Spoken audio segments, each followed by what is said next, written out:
Hey friends, okay, so today's video is all about Ash Wednesday and Lent. Today is Ash Wednesday when I'm posting this. I'm gonna do this video a little earlier because today is really important day of the Catholic faith.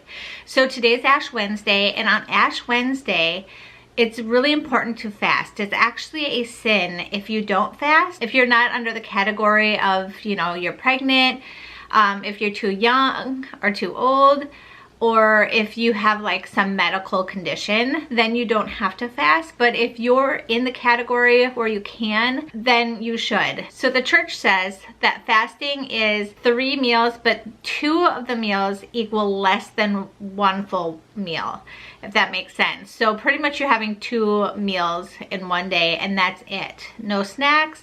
It's supposed to be hard. That's the whole point. You're kind of mourning with God. You're starting to prepare yourself for the 40 days of walking with Christ. And so it's supposed to be a little hard.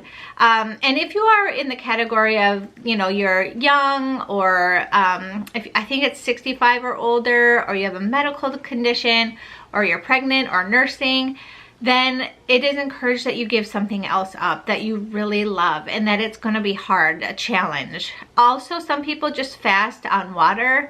Some people fast on bread and water, but it is important to fast. That is considered a sin if you don't do it on Ash Wednesday and also Good Friday, the day that we mourn Jesus' death on the cross. So I wanted to say that and get that out before the day starts, so people who get this can know that they need to fast today. And so the rest of the video, I'm gonna talk about how to have an amazing Lent, how to do Lent as a saint. So these are the things that I would recommend. Go to confession as often as you can. Not just once. I would go more than once. Pope John Paul II, he went to confession every single day. And the reason why, I don't think he had these huge sins, but I think that he knew he needed the grace. So the more that you go to confession, the more grace you will have, because you're humbling yourself, you're saying, I'm sorry, and you are living a better life. I've heard it said that in every confession, there is an exorcism that takes place. And so I think that's so amazing, because when you walk out, you're clean, you're pure. And so I cannot stress to you enough how important confession is and what a gift it is. I know it's kind of scary, but it is so amazing and healing, and it's amazing. I have a whole guide I'll link down below if you are curious on how to do that, or it's been years. If you are Catholic, it is a precept of the Catholic Church to go at least once a year. So if you haven't gone for 20 years, make sure you confess that. Say, I'm sorry I didn't go. But also there are the 3 pillars of Lent as well. So there's prayer, fast, and almsgiving. The church does recommend that you do all 3 of them. A lot of people are known for giving up something, and that's great. That's part of the fasting part.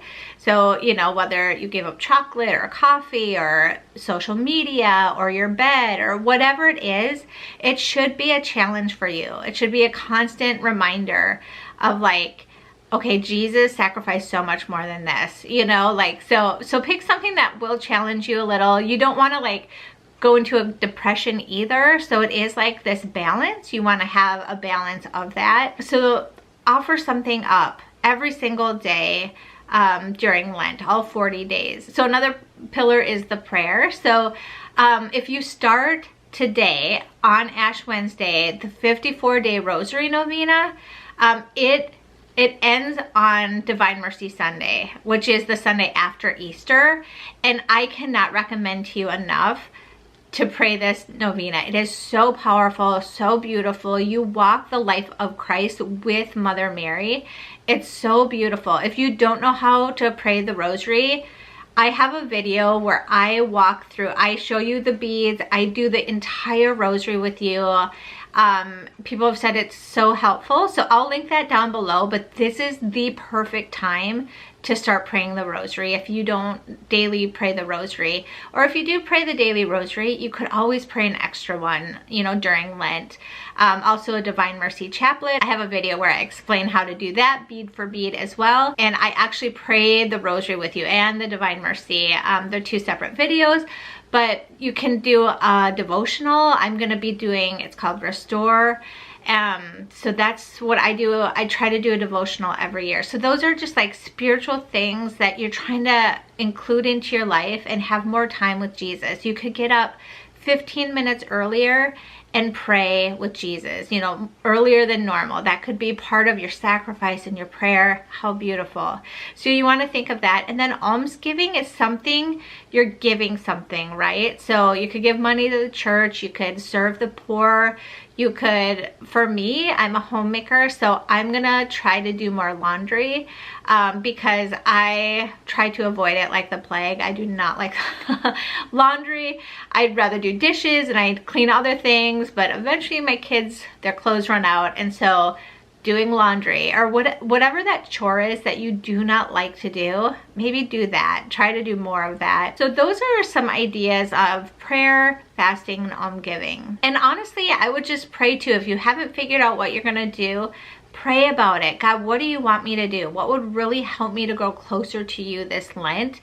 Because that's all I want, is to be with you, be in union with you. One of the best things you can do is just have silence, more silence, less TV, less Twitter, less Instagram, whatever it is, less of that and more silence, more of God, more reading the Bible, the devotionals, whatever it is. So I hope that you all have an amazing Lent. There's so much richness that can come out of this part of our faith during Lent. If you're looking for ideas for children, I have my blog. I have so many ideas. I'll link that down below of like really interesting ways to get the kids involved during this time and to kind of teach them the reason why we have this time.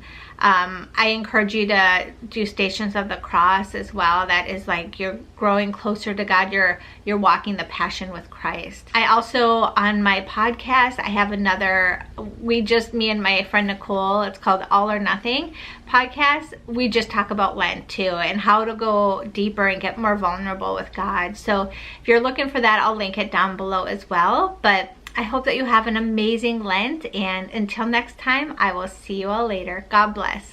Bye.